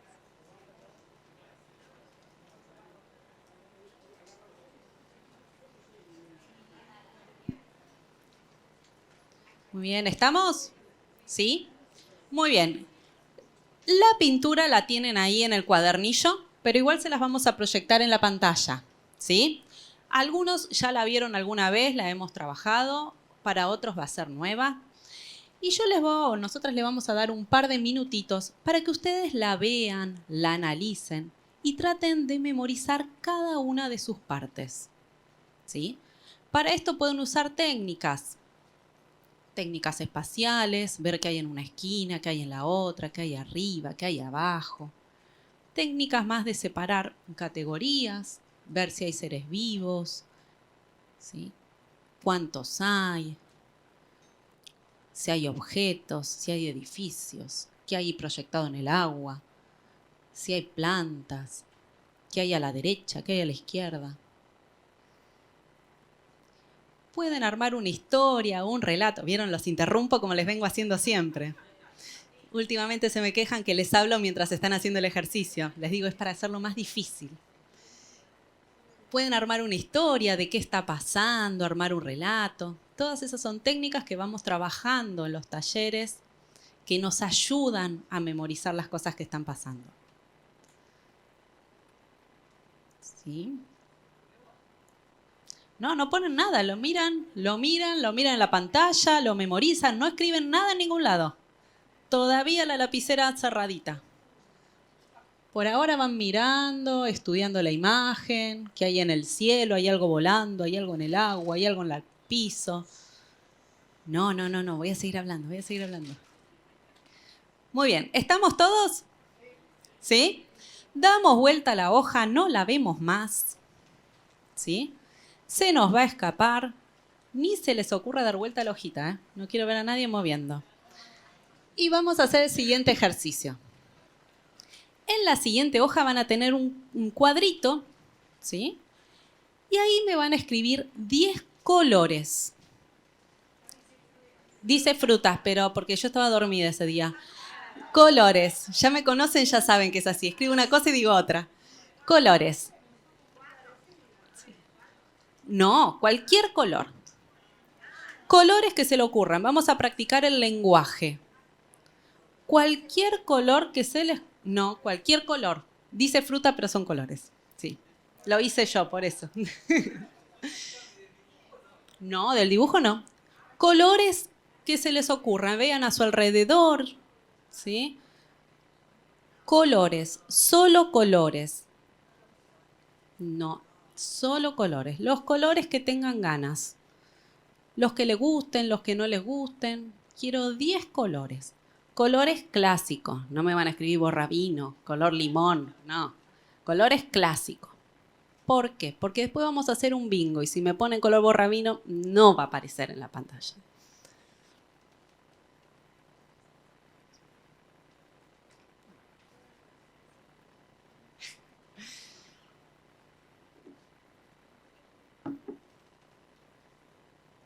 Muy bien, ¿estamos? 10 colorcitos, 10 colores. Tachen donde dice fruta, pongan colores. 10 colores. ¿Estamos? ¿Sí? Muy bien. Entonces ahora yo voy a empezar a proyectar en la pantalla nombres de colores. Si ustedes lo tienen, lo tachan. Si no lo tienen, no. El que termina y tacha todos los colores primero, grita bingo, obviamente.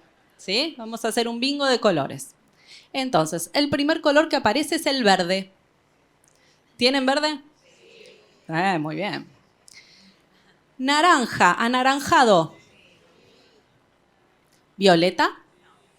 Hoy que todos era violeta. Muchos deben tener violeta. Gris. Muy bien. Ya no, eran 10. Vamos, 3, 4. Voy a pasar a controlar, ¿eh? Tengo mis cinevitas que le van y controlan. Negro. Negro, bien. Dorado.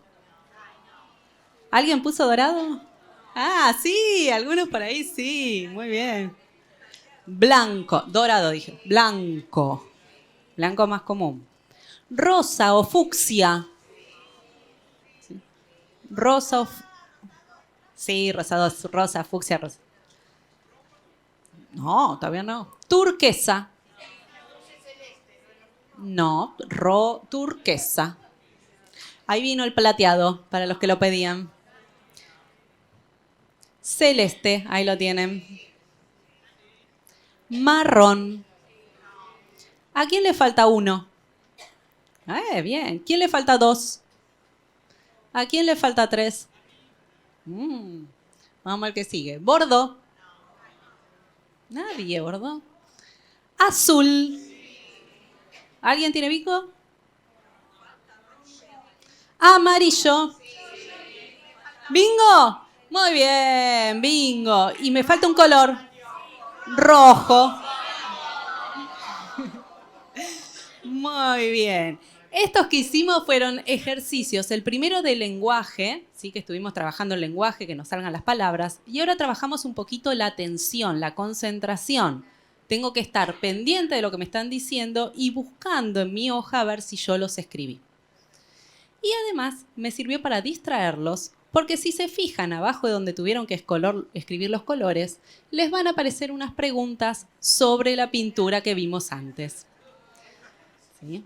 Entonces, ahora les voy a dar un minutito menos para que intenten contestar. No hace falta que la escriban. Léanlas y piénsenlas, así hacemos más rápido. Para que empiecen a pensar y contestar estas preguntas. ¿Cuál era el lugar pintado? No lo digan, ahora vamos. ¿Cuál era el lugar pintado? ¿Dónde es que es? Si hay alguna persona en la pintura, ¿qué está haciendo esa pintura? ¿En qué parte de la pintura era? ¿Arriba, abajo, a la derecha, izquierda, al lado del agua?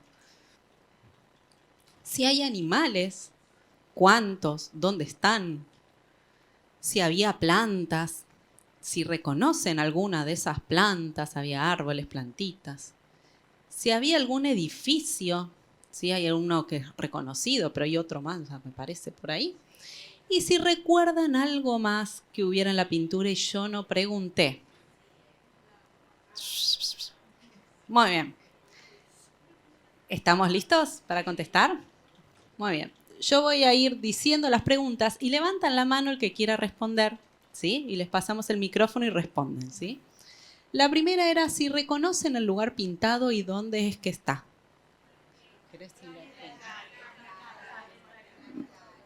Me lo dijeron así a los gritos. El planetario en Palermo, ¿sí? Los Largos de Palermo. Segundo, ¿hay alguna persona? ¿Cuántas personas? 2, 3, 4, 5. ¡Oh!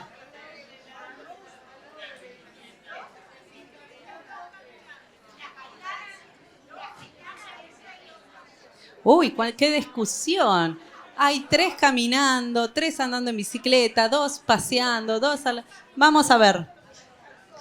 Tenemos una en bicicleta al lado del lago, 2 más que están al lado del planetario en bicicleta y una parejita por allá caminando.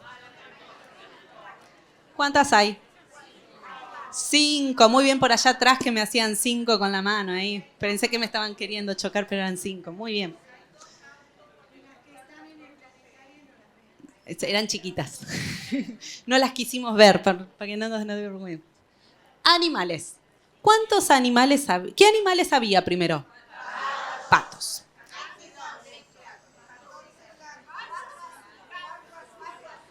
¿El total de patos?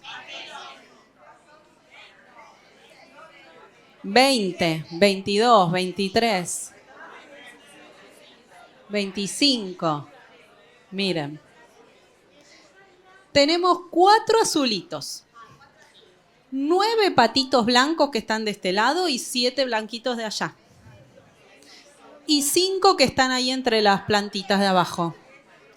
Total 25. ¿Quién escribió 25? Muy bien. Muy bien. Plantas. Había un arbolito de este lado de color violeta. ¿Cuál era? Jacarandá. Palmeras. Un palo borracho en flor. Ese no lo reconocí. Pero sí me dijeron los cachalotes abajo en el agua. ¿Sí? ¿Alguno más? Canteros con flores, ¿no? Unas florcitas violetas. Vamos a ver. Ahí están los jacarandá, las palmeras. Ahí tenemos los canteros y los arbolitos del fondo. ¿Ese es el que me decían en flor? Muy bien. ¿Había algún edificio? Sí. 2. ¿El planetario? Y al fondo había uno más. Muy bien. ¿Algo más recuerdan por ahí? Autos. Senderos. Reflejo en el agua, camino con piedritas. La avenida donde estaba el auto. ¿Dónde estaba la parejita esa que no miramos? Había como una casita allá al fondo, ¿ven? Sí. Muy bien, muy bien. ¿Fue difícil? No. ¿Usaron alguna técnica?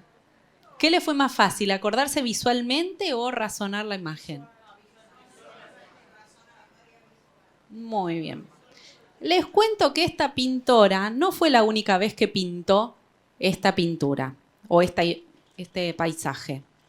Allá en el 75 ya la había pintado. ¿Qué diferencia notan? No, otoño no, ahí son flores.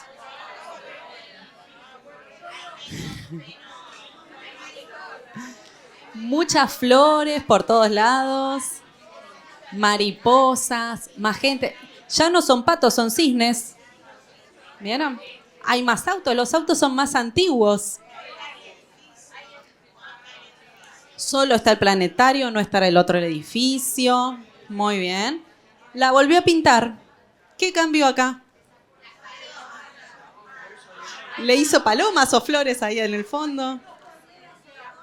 Más palmeras, más otros árboles. Hay bancos también. Todavía no apareció el edificio. Todavía no lo construyeron, por eso. Y otra vez más. Ah. Acá sí apareció el edificio. Es más, hay más todavía. Los cisnes están ahí parados. Parecen medio flamencos. Muy bien, desaparecieron los bancos de vuelta. Y este es el que vimos, que es del 2014. ¿Sí? Esto de intentar comparar la imagen también es trabajo de memoria y de atención. ¿Sí? Tengo que recordar cómo era la imagen al principio para después compararlo con la nueva. ¿Sí? Exactamente, como cuando buscamos los errores, ¿sí? O las sopas de letras también, que buscamos algo en la imagen. Hay patos, sí, me van cambiando los animales. Muy bien. Perfecto. Entonces, estas son maneras de ejercitar la memoria, ejercitar la atención, ejercitar el lenguaje, porque yo no necesito expresar todo esto para decir esto cambió, ¿sí? Que lo que me sirve es de protector cerebral. ¿Por qué? Porque cuanto más y mejor uso mi cerebro, mejor va a funcionar cuando lo necesite. Bueno, muchas gracias por participar con nosotras. Vamos a escuchar alguna pregunta, alguna duda, alguna inquietud, ¿sí? Muchas gracias por la charla, muy interesante, una tarde muy bien aprovechada. Gracias. Así que los felicito. Creo que en todo el grupo de cine estamos de acuerdo. Gracias, muy amable. Gracias. No, yo no dije nada, pero ahora sí tengo una duda personal, que no me quisiera ir sin que ustedes me la aclaren. ¿Qué diferencia hay entre Alzheimer y Parkinson? Son dos enfermedades distintas. Las dos son enfermedades neurodegenerativas, es decir, que las dos se producen una anomalía a nivel del cerebro y que van progresando. Bueno, el Alzheimer, como ya hablamos en toda la jornada, ya lo tiene totalmente claro, ya es una experta. La enfermedad de Parkinson se caracteriza principalmente por trastornos del movimiento.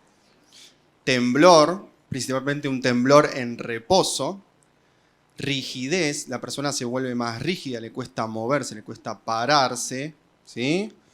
Y después hay otro síntoma, que es el cardinal, que se llama bradicinesia, es decir, la persona se mueve lento, muy lento, y esto es propenso a inestabilidad de la marcha, dificultad para caminar y caídas. Esos son los síntomas clásicos motores. Y después hay otros síntomas, Hay dificultad o trastorno en el sueño, muchas pesadillas, se mueve mucho a la noche. Hay síntomas que, como la enfermedad de Alzheimer, son prodrómicos, o sea, están antes de estos trastornos del movimiento. Estos síntomas pueden ser estos trastornos del sueño, constipación, ¿sí? Pero constipación no una persona que de toda su vida fue de ir irregularmente al baño o cada tantos días, sino una constipación nueva. Después tiene trastornos anímicos, ¿sí? Depresión, tienen algunos comportamientos más impulsivos a veces. Y una característica que no está en todos los pacientes, pero también es previo, es el trastorno del olfato. Eso es algo bastante típico en la enfermedad de Parkinson. La edad también generalmente es como el Alzheimer, a partir de los 60, 65. Obviamente hay casos más jóvenes, pero son los más raros. Básicamente Alzheimer es más cognitivo, memoria, alteraciones del ánimo. Parkinson empieza con el trastorno del movimiento y luego puede evolucionar con deterioro cognitivo.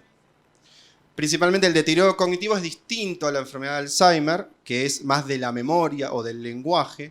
En el Parkinson, si tiene deterioro cognitivo, tiene dificultad en realizar u organizar las acciones que va a seguir, ¿sí? El pensamiento está enlentecido y tiene algunas dificultades capaz en la formación del lenguaje, pero por un trastorno motor, no porque no puede encontrar la palabra, ¿sí?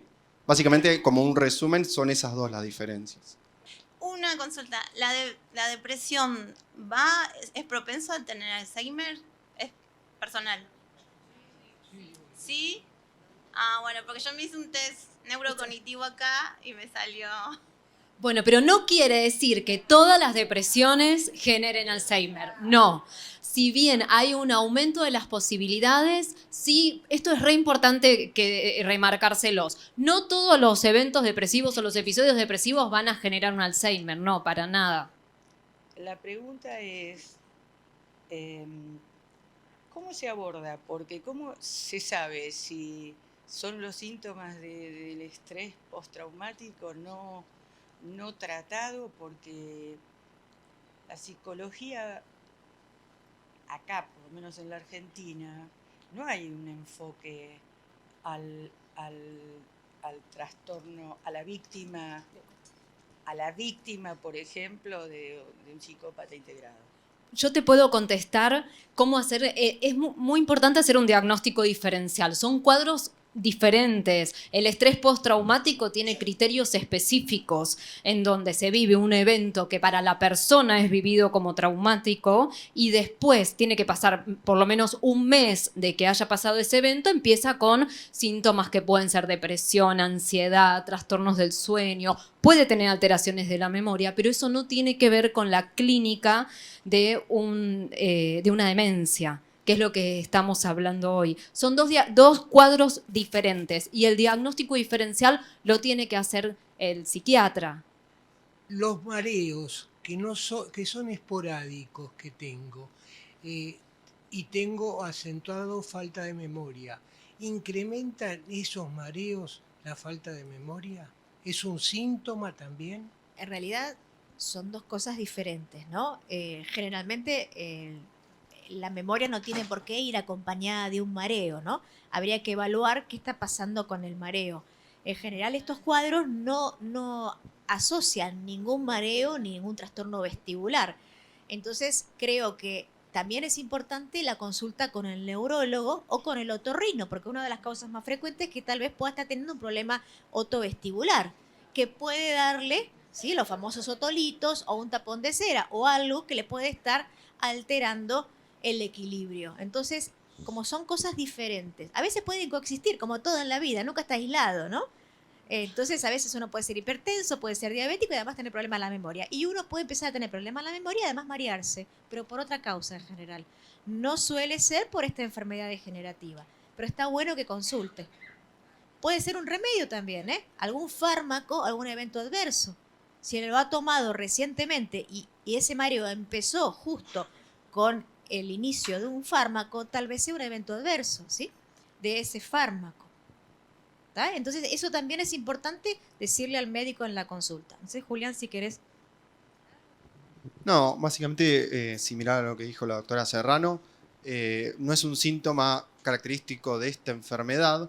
A veces coexisten las dos. Uno capaz hace el diagnóstico de deterioro cognitivo leve o de enfermedad de Alzheimer y el paciente tiene mareos o tiene dolor de cabeza. También es una consulta bastante común. Doctor, tengo falta de memoria y me duele la cabeza. Bueno, uno trata de abarcar todo lo que pueda en la consulta, diferenciando las dos patologías. Si ve que la parte de la memoria es compatible con la enfermedad de Alzheimer, el dolor de cabeza es algo que coexiste. Habrá que buscar cuál es la causa, si es que hay una causa. Lo mismo los mareos. Uno tiene que, o como neurólogo general, o médico clínico, o otorrino, evaluar estos mareos.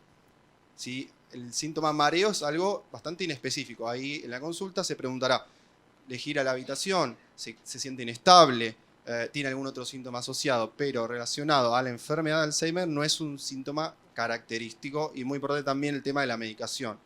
Generalmente las personas mayores, más de 60, 65 años, toman medicaciones, algunos más, algunos menos. Hay muchas veces que la medicación por sí misma puede generar este efecto adverso, o la interacción entre otras medicaciones, principalmente si se empezó alguna medicación nueva, capaz interacciona con otra que le genera este síntoma.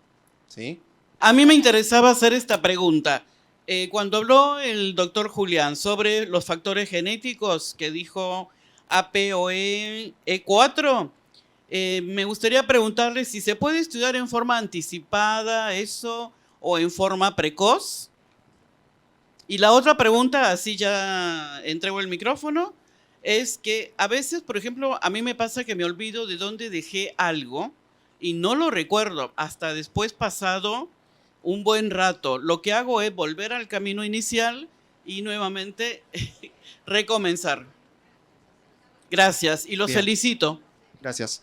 Bueno, la primera pregunta en cuanto a la lipoproteína APOE4, en general no se estudia de forma preventiva. Sí se suele hacer en análisis de sangre si usted tuvo algún familiar que tuvo enfermedad de Alzheimer de primer grado, o usted tiene hijos y quiere hacerse el análisis así de forma preventiva para sus hijos, se puede hacer, pero esto no garantiza que vaya a tener la enfermedad de Alzheimer ni usted ni sus familiares, sino que tienen más riesgo en caso de que esté mutada esa proteína.